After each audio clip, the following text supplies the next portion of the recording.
I am right here, baby. DZDG 96.7 Destiny Radio. Saya lang. Saya lang. Happy Thursday, people. What's up? Happy Thursday. What's up, rooftop? What's up? Palakpak. Ano? Entry. Ano pa bang entry? What's up? What's up? Wala akong maisip. Ay, nako, talo to ngayon. Guys, mahina ang energy ni Papa Del. Naubos. Ano ba naman yan? Hinigit pa naman natin sa show. Hindi, kumbaga ano yan. Ano kumbaga, window lang talaga yan. Para kunyari, mas magaling ka sa akin. Kasi kumbaga, window mo na yan para ano. Napakabapagbigay naman talaga. Humble tayo eh. Napaka-humble. Yun tayo, yung characteristic nating humble. So, pinagbibigyan po natin si Jiro para sabihin naman ako lang yung magaling, di ba? Ito na yung window mo para, para sumakses. So, bigla ka na lang sumakses. Para sa imagine mo, bigla kang sumakses Bigla kang sumakses. Yan. Kasi step by the step yan eh. Ito na yung una mong step. Step by the step, oo. Pero sa imagine mo, ang sa imagine ko, naka-standby ka pa sa ano. Oo nga pala. 3:04 PM oras po natin sa buong kapuluan ng Pilipinas. Oo. Mga ka-Destiny. Ako po si... Okay. Got it. Ganun talaga. Sabi ko sa'yo eh, di ba? Sabi ko, ito talaga yung window mo para masabihin magaling ka. Masabihin magaling. By the way, ako po si Jiro, your one and only rapper, DJ in the town. Magandang tanghali sa inyong lahat, mga ka-Destiny. At kasama natin ngayon, magulat at cute mong papa, ang DJ ng ingay. Grabe. Ay, my name is Papa Del. Yan, si Papa Del.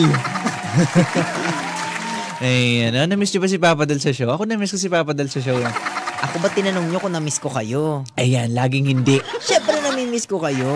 Diba? Yun na nga lang ang ano eh. Palaging tanong, kamusta ang buhay-buhay? Kamusta ang buhay-buhay? Yan talaga.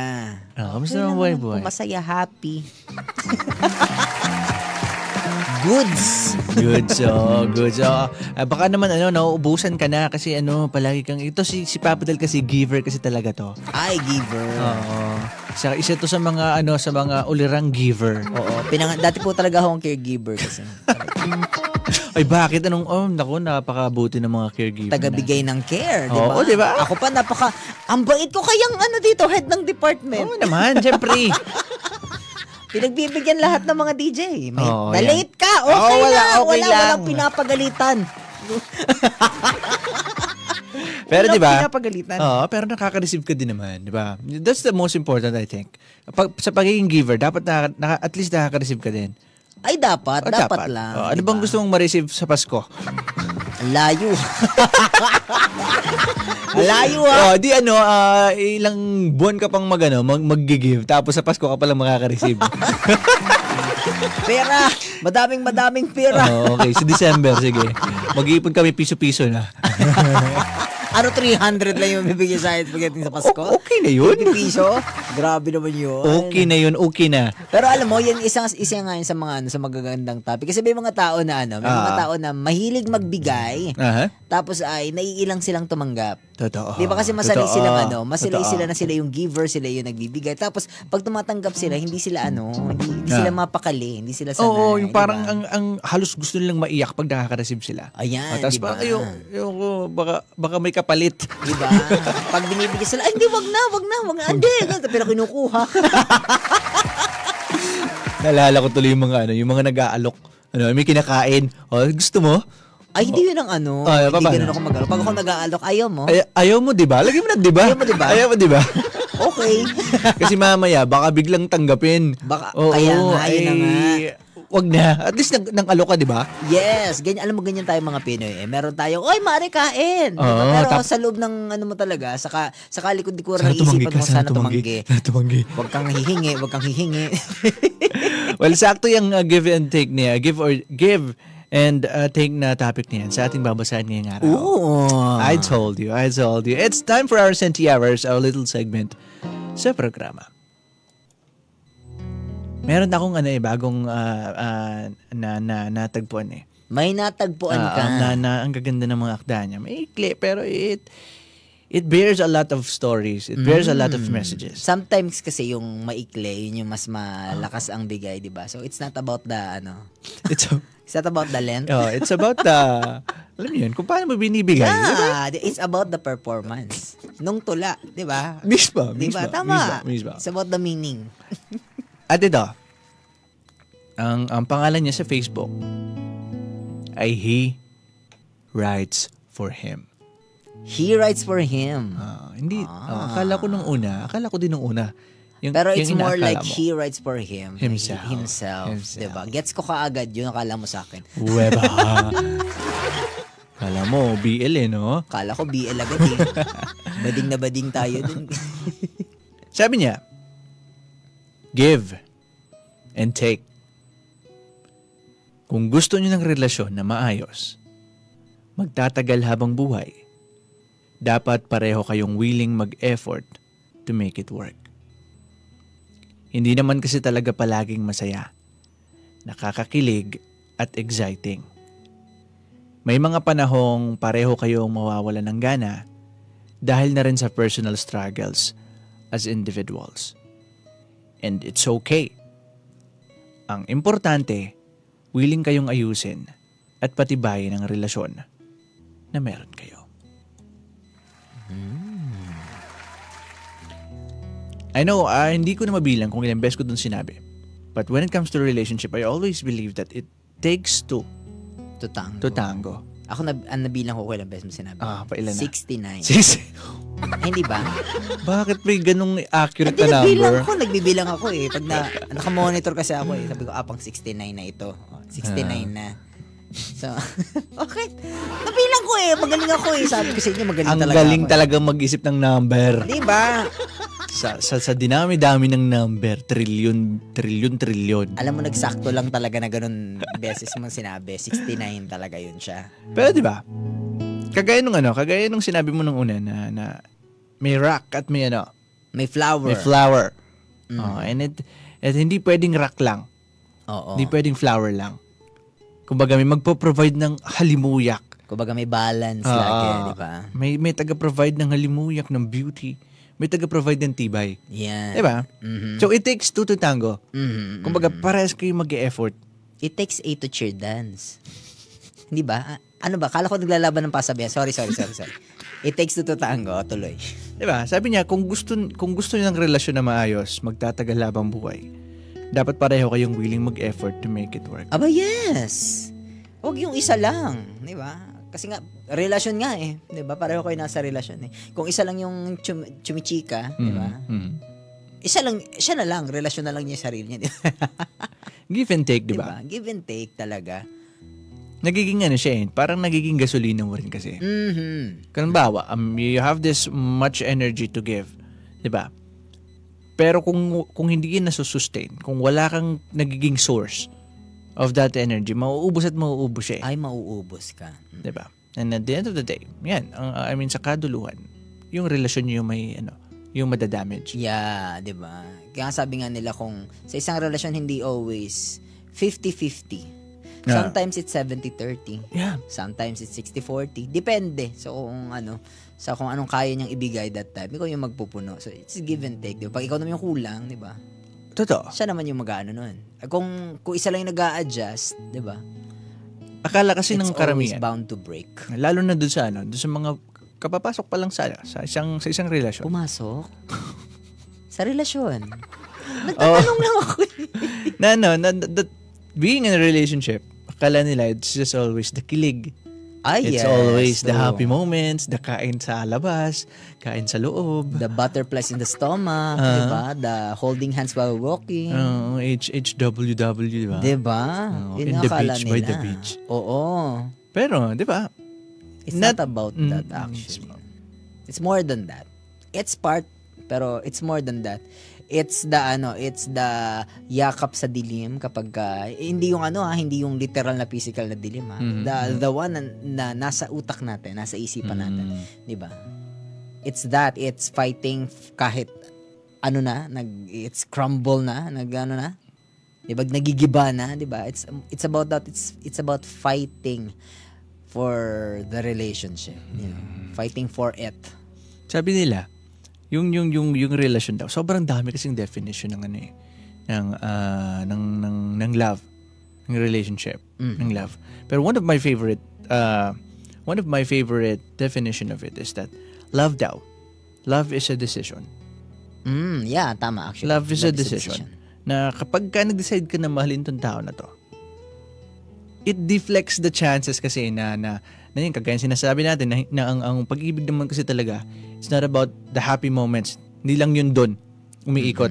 Now, when time comes na nagkaroon ng conflict sa isang relasyon, nagkaroon ng hindi pagkakaintindihan, hindi mo iiwan yung mahal mo. Yes. Hindi mo iiwan kasi you've decided na I'm gonna love that person. It's a decision. So no matter what happens, I'm gonna find a way for us to fix this. Yes. Diba? It's not just about the feelings. Kasi feelings go away. Feelings Totoo. will go away. Yung kilig, yung akala mong, ay, is this love? Ito na ba yung love? Kasi kinikilig ako sa mga ngiti niya, na nababangon ako sa hininga niya kahit hindi naman talaga, di ba? Akala natin yun na yung love, pero that's not love. Love begins sa desisyon na kapag wala na yung hindi ka na kinikilig, hindi na siya gwapo sa paningin mo, hindi na siya maganda sa paningin mo, but you're choosing to stay, you're choosing to fight for it, yun na yung love. Di ba? It's a decision na di ba? Hinaharap nyo na yung buhay talaga. Kasi kung ang love natin talaga is based on feelings alone, maghihiwalay ang lahat. Walang magtatagal na relasyon. Totoo. Diba? Kasi pag kinilig ka na doon sa kabila, mag-cheat ka na nun. Totoo. Kung doon nakabase yung pagmamahal mo, doon sa feelings na yun. Kasi pwede mong maramdaman sa ibang tao yun eh. Yeah, diba? Lalo na kung nakukulangan ka doon sa partner mo. Oo. May mga chance na gano'n yun. Malay mo, pagod si partner, wala talaga siyang energy to give. Diba? No. Talaga pag pagod ka, you cannot give, diba? Pagod ka eh. Ay, hindi kasi diba, you're drained, diba? Kasi nga sabi ko nga, hindi all the time we're 100%. Diba? Kaya, minsan, pagod ka talaga, so hindi mo mabibigay yung best performance. Ikaw ba nabigay mo ba yung best performance pag pagod ka? Diba hindi? Depende. Oo. Depende kung naka-receive, diba? nang nagkaragdagang energy. Ay, di ba? Diba? Pag na-reciprocate, di ba? Performance kung nagtango, kumbaga, di ba nga, yun ang kailangan. It takes two to tango. Kung nagtatango, give and take yun. Kakayanin, masusurvive. So, na-survive mo na nagtango kayo? Na-survive, oo. Nakaulit pa nga ata eh. Kumbaga, from the top ulit, di ba? Nakaulit kayo ng tango. Sige, tango ulit tayo. Ganun. Sa relasyon. Relasyon po yun. Huwag kayo mga ano dyan. Sabi niya it's a choice talaga. Sabi niya pa dito, may mga panahong pareho kayong mawawala ng gana. Dahil rin sa personal struggles as individuals. Tunay yun. And it's okay. Tunay yun. Ang importante, willing kayong ayusin at patibayin yung relasyon na meron kayo. Tunay yun. Tunay. Kasi bilang tao, meron talaga tayo mga tinatawag na self-doubts. Meron tayo mga depression na nararanasan. Meron tayong stressful na nararanasan sa buhay natin, di ba? At may times nga, yun nga, hindi nga 100% yung partner natin. So, we have to adjust. Di ba? And siya ganun din pag ikaw yung nagkakaganon, di ba? Ito, ang galing nga nung nabanggit mo kanina na hindi palaging 50-50. Di ba? Minsan 70-30 yan. Minsan 10-90. Ang galing ko mag-math, di ba? Di ba? Minsan nga 99-1 eh, di ba? Pero it has to always be 100% when it comes to relationship. Ayun na nga, nagdi-differ na lang siya kung sino yung magbibigay ng mas malaki for this moment.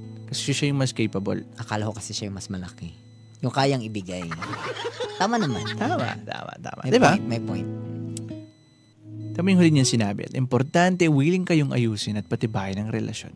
Again. Na meron kayo. Choice. Diba? So, yun yung sinasabi natin, it's a decision. It's a nangyayari choice. din to sa kahit sa mga magkakaibigan Yeah. Yung nagkakaroon sila ng conflict. Diba? Na halos nasubok talagang friendship nila to the point na, FO na to. Pero pagka na-resolve nila yun, pagka nalagpasan nila yung conflict na yun, it makes their friendships even stronger. Yeah. Diba? Naalala ko tuloy isang video na napanood ko. Dalawa silang bata. Anong video yan? Dalawa silang bata, tapos nag-aaway sila, mag-best friend sila. Oo, napanood ko din yan. And the other one was like, he's saying, hindi kita kapatulan, boy. Best friend kita, boy. Hindi kita kayang saktan, boy. Ayun, diba? Hindi kita kayang saktan, boy. Best friend kita, boy. Diba? Sobrang cute nun. Diba? Sobrang cute nun. Kung ganun lang lahat ng magkakaibigan talaga yan. No? na hindi okay yung isa kasi meron, 'di ba? Hindi okay yung isa kasi meron siya nararamdaman na puot na galit sa kanya pero yung isa yung yung may desisyon na andaling makipagsuntukan na lang, 'di ba? Mas madali 'yun. Mas madali yung pag inaway ka, pag galit sa iyo, galit ka na lang din para you don't have to deal with it na lang, 'di ba? Mahirap para to sa edad niya lalo, no. Ang hirap na na piliin mo yung kapayapaan, 'di ba? Pinili mo yung pagkakaibigan nyo, di ba? Na alam ko galit ka sa akin ngayon, but ayusin natin, di ba? It's a choice, di ba? Yung eksena, sinasaktan na siya eh. Kumbaga, tapos niyayakap niya lang, sinasalo niya lang yung mga sapak ng kaibigan niya. Yeah. Hanggang sa, boy, di kita kayang saktan, boy. No? Tapos besaran kita, boy. Oo, tapos doon sa likod ng camera, may nagmurang isa pa. Tapos, naiiyak ako. Pero sobrang cute no eksena diba? No, we can learn a lot from that video nung dalawang bata na yun. I think that's love for me. That is love kasi you were there to understand the situation of the person, 'di ba? Na hindi ko to pwedeng patulan in a way. Kasi alam ko pinangungunahan siya ng emosyon niya. That's love. Love understands. 'Di ba? Love forgives. Love is a competition. Ay, ibang Di ba? Di ba? It's a wonderful thing. Love is a wonderful thing. Complex and wonderful. Ang hirap ko intindihin ng love. Sino may sabing madaling intindihin ng love? Wala pa nga siyang wala pa siyang concrete definition. So, diba? Totoo lang. Wala pang love, di ba? Para sa'yo, ano ang love? Ayun na nga, sabi ko, love is a decision. Love is a decision. Sa akin, love is like a kangaroo. Yun na yun. May meaning ka nun before. Wala, yun na yun. Kayo bahala kayong mag-isip. Binigyan ko na nga kayo ng kasabihan. Ako pa yung mag-iisip na ibig sabihin. Kaya nyo na yun. Basta love is a kangaroo. So, pag may nagsabi sa inyo, love is ay, siya nga. Love is a kangaroo. Ganun lang. Huwag nyo nang itanong. Huwag nyo nang itatanong. Ganun na nga siya eh. Ay, nako. Oras po natin sa buong kapuluan ng Pilipinas. It's 3:20 p.m.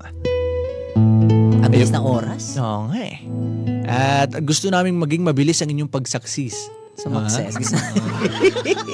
Huwag nang step by the step. Huwag nang, success na kagad. Sumakses ka agad. Diba? Yan gusto natin. Ako po si Jiro, your one and only rapper, DJ, and that sound, your total heartthrob. Aba. At ako naman po ang DJ na ang ingay. Grabe. Ay, my name is Papa Del. Kami po ang 96.7 Destiny Radio. Saya lang. Magpapaalam muna tayo ngayong araw, but kita-kits ulit tayo bukas dito lang sa ating estasyon. Ulitan. See you tomorrow, people. Deuces.